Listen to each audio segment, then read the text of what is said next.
Yes, being a doctor is one of the best jobs in the world. But truth be told, it is not easy. It's one of the most competitive fields to get into. But today, leo tutakuwa tunakupa tips on how to get into med school and how to increase your chances of getting accepted into med school inside and outside Tanzania. Stay tuned.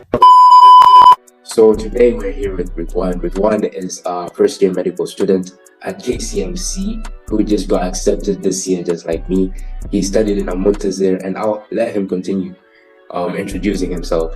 So Ridwan, karibu. Asante. Thanks, man. I'm very much so fascinated with medicine and just showing a very big love to it, and I've grown to really appreciate the practice as well.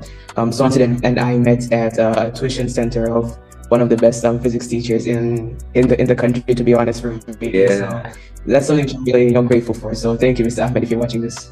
Shout out to Mr. Ahmed, yo. Alright, so let's get into the video. So first question is, why pursue medicine? Why pursue medicine? So Ridwan, why get into the medical field?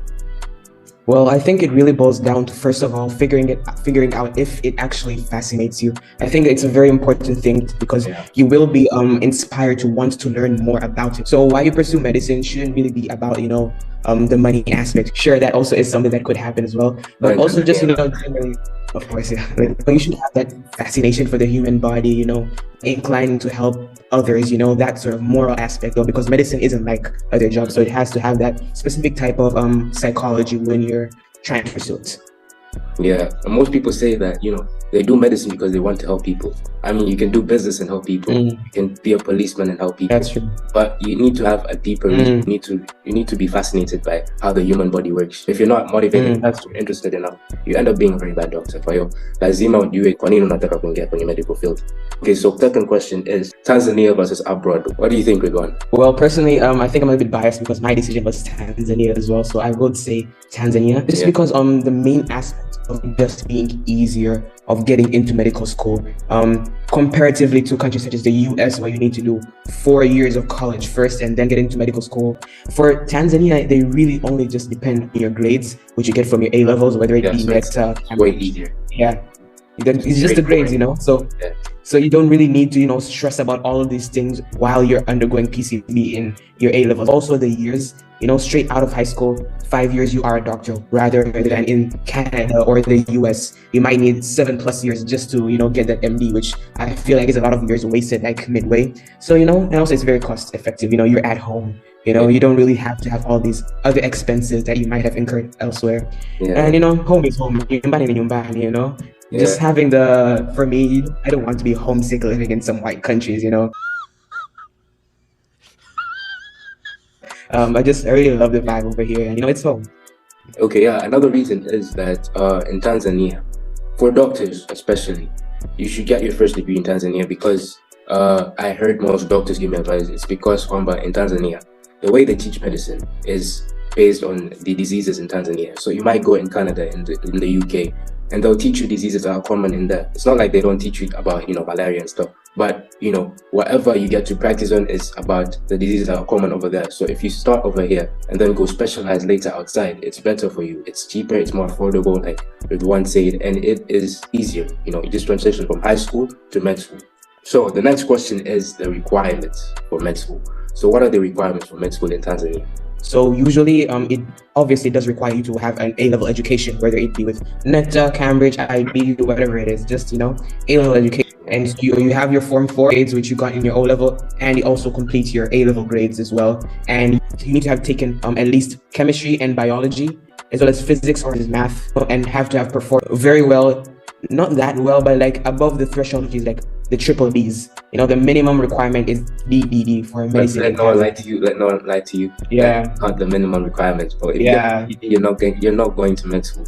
So make sure you get A's and B's, and even that high.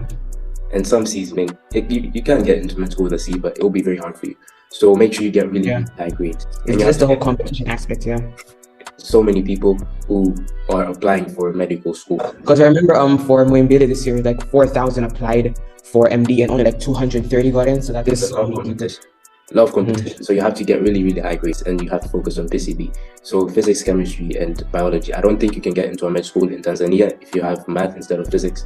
Usually, most of the time, it is physics, yeah. So you don't need to get into extracurricular activities, be good in sports. It's very simple. They just look at your grades, and if you get picked, so yeah. Okay, the next question is the application process. So how was it? So, to be honest, I've never gone through as much stress as applying to medical school, to be honest. Just took months and months of work, because now the schools that you and I went to were Cambridge-based learning, the Cambridge curriculum. So since we want to apply for Tanzanian medical universities, we need to convert them into the NECTA certificate, So you just had to have waited for your grades to come out, which come out much later than the NECTA grades, and then just start going through the whole process of the application, which sometimes very hectic. So after you have that NECTA certificate, that is what you're going to use to apply. So you find out the websites of the unis in which you want to apply to. And then there'll be a very detailed guide on how you can, upload your grades and other information. And after that, you just wait a few weeks until they reply back to you, and that'll be it. It is quite simple. So that is the application process. Okay, give us 3 pieces of advice that you would give the people who are trying to maximize the chances to get into a med school in Tanzania. Okay, first of all, I think I can speak mainly for the people who are taking like biology and then like in the Cambridge ones. Do a lot of practice so you can get those good grades, which are very, very important for the med school. And apart from that, also, just try to enjoy the subject more. It is going to actually inspire you and motivate you, And another aspect is all connections. Build connections in things such as volunteering in hospitals and stuff. And that is quite helpful even when you are already in medical school, because you do have people who you can, rely on to give you a few moments of advice, which are quite crucial. So those are a few things which I can tell you are helpful if you want to get into med school. Okay, another tip I'll give you to add on to Ridwan's tip is that you should apply to almost all the medical schools you can apply to, because it's not guaranteed that you get the one you want. So you better apply to all of them. If you get one, get in. It doesn't really matter which medical school you go to, because they're all good, and at the end of the day you're going to be a doctor. And even if you don't get into your dream one, it's fine, It's fine. It's fine, because at the end of the day you're going to be a doctor. Yeah, I think I just want to add, leave it up to God, because He makes everything possible. Just having that faith as well, it really goes a long way. It really helps a lot of us. So just keeping that in mind, it really is really helpful. Boom, pow.